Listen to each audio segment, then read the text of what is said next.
Assalamualaikum warahmatullahi wabarakatuh. Terima kasih kepada Bapak Ante Mulia Najib, SMT, atas kesempatan yang telah diberikan kepada saya. Saya Cantikawati dengan MPN A1019050. Di sini akan mempresentasikan seminar proposal penelitian saya yang berjudul Pengaruh Just in Time terhadap kinerja kualitas perusahaan pada pengusaha buah kawung, studi perusahaan dagang buah kawung Cisewu Garut. Pada bab 1 terdapat latar belakang, yaitu dalam kondisi ekonomi yang semakin kompetitif sekarang ini, setiap perusahaan yang ingin memenangkan kompetisi dalam dunia bisnis harus memiliki keunggulan berbeda dari yang lain. Para pelaku bisnis memerlukan suatu strategi baru yang apik dan unik sehingga dapat digunakan untuk meningkatkan kinerja dan untuk menghadapi perubahan dan persaingan dalam ekonomi bisnis untuk keberlangsungan hidupnya suatu perusahaan. Permasalahan yang terjadi dalam perusahaan ini yaitu banyaknya barang sortir yang mencapai hingga 10% karena buah yang terlalu muda yang tidak dapat diolah dan buah yang terlalu tua tidak akan terjual. Untuk tujuan penelitian yang pertama, untuk mengetahui pengaruh just in time terhadap kinerja kualitas perusahaan pada pengusaha buah kawung, perusahaan dagang buah kawung Cisewu Garut. Yang kedua, untuk mengetahui bagaimana pengaruhnya just in time terhadap kinerja kualitas perusahaan pada pengusaha buah kawung, perusahaan dagang buah kawung Cisewu Garut.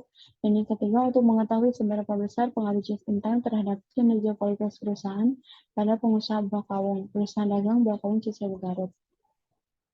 Lalu pada bab 2 adanya ringkasan literatur. Menurut Shimomura tahun 2015, sistem tepat waktu atau just in time adalah sistem manajemen fabrikasi dan persediaan komprehensif, di mana bahan baku dan berbagai suku cadang dibeli dan diproduksi pada saat diproduksi dan pada waktu akan digunakan dalam setiap tahap proses produksi atau fabrikasi. Lalu menurut Tristono tahun 2016, strategi yang dapat dilakukan untuk kesuksesan just in time. Yang pertama, eliminasi segala pemborosan. Kedua, melibatkan tenaga kerja atau operator dalam pengambilan keputusan. Ketiga, partisipasi dari supplier. Dan keempat, total quality control.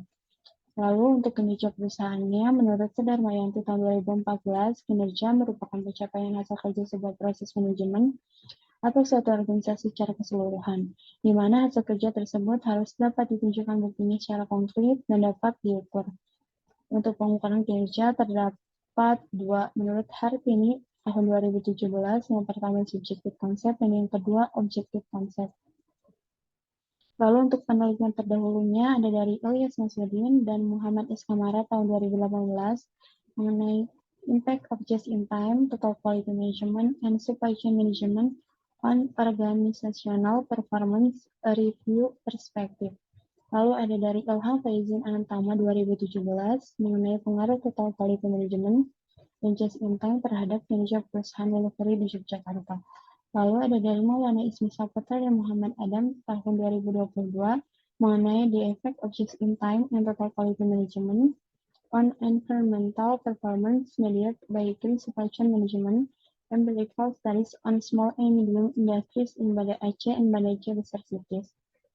Lalu pada bab 3, adanya metode penelitian. Yang pertama, jenis penelitiannya menggunakan kuantitatif deskriptif.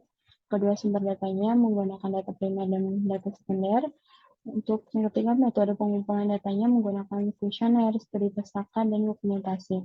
Yang keempat, populasi dan sampelnya. Untuk populasi seluruh karyawan pengusaha buah kawung dengan sampel random sampling yang beranggotakan 30 responden. Dan kelima, skala instrumennya menggunakan skala Likert.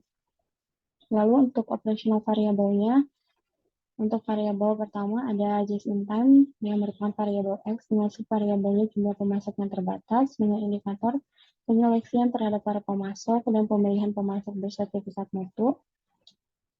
Lalu ada subvariabel tingkat persediaan yang minim dengan indikatornya tidak ada bahan penjaga di gudang, memastikan pembelian ketika ada pemesanan saja dan buah yang diproduksi tidak boleh lebih dari yang dipesan.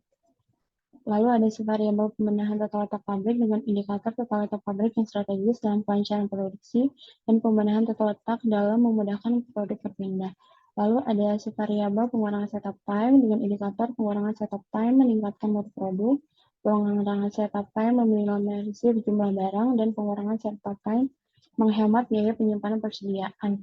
Lalu ada subvariabel kendali mutu terpadu dengan indikator tidak menerima komponen cacat, tanggung jawab karyawan bagian produksi, dan tanggung jawab pemasok melakukan inspeksi awal. Lalu ada subvariabel tenaga kerja yang fleksibel dengan indikator pelatihan untuk karyawan, karyawan melakukan reparasi dan pemeliharaan, dan karyawan bertanggung jawab atas output yang dihasilkan. Lalu untuk variabel yang kedua adalah kinerja perusahaan yang merupakan variabelnya dengan subvariabelnya efektivitas dan indikator efektivitas pemakaian alat kerja, ketersediaan tenaga kerja sesuai kebutuhan, dan adanya SOV sehingga proses usaha lebih efektif. Lalu ada subvariabel efisiensi dengan indikatornya proses kerja yang efisien, pemanfaatan sumber daya secara efisien, pemanfaatan waktu kerja sesuai prosedur, dan pemutaran produk yang dilakukan secara cepat. Lalu ini untuk daftar pustakanya. Sekian dari saya. Mohon maaf apabila ada kesalahan. Wassalamualaikum warahmatullahi wabarakatuh.